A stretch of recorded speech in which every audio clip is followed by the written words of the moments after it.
Welcome to Renuka tailors.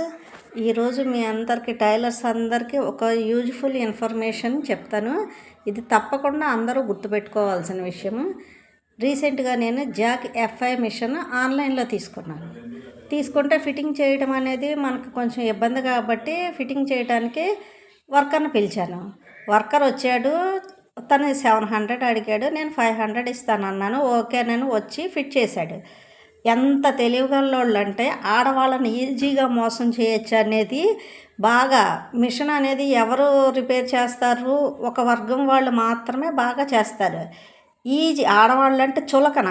ఎందుకని ఈ మాట పర్టికులర్గా నేను అంటున్నానంటే, ఒక పేమెంట్ మాట్లాడుకున్న తర్వాత తిరిగి ఇంటికి వచ్చిన తర్వాత మిషన్ మొత్తం ఫిట్ చేసాడు. అంతా మన కళ్ళ ముందే చేశాడు, రెప్పపాటు కూడా గ్యాప్ ఇవ్వకోకుండా.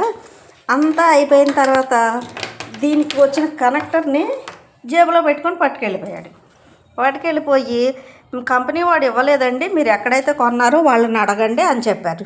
వాళ్ళేమో పూర్తి ప్యాకింగ్లో బాపిన్తో సహా పంపించారు. ఈ కనెక్టర్ ఇవ్వకోకుండా ఎలా వాళ్ళు సేల్ చేస్తారు? ఆ కనెక్టర్ని ఇవ్వడానికి మళ్ళీ 200 అడుగుతున్నాడు. 200 ఇస్తే నేను కొనుక్కొచ్చి ఇస్తాను మేడం అని చెప్తున్నాడు. ఆడవాళ్ళని ఈజీగా మోసం చేయొచ్చు అనేది వీళ్ళ ద్వారా నేర్చుకోవాలి. ఇంటికి వచ్చి మన కళ్ళ ముందే మన మిషన్ చేస్తూ మన వస్తువే తీసుకెళ్ళాడంటే అలాంటి వాళ్ళని ఏమనాలి?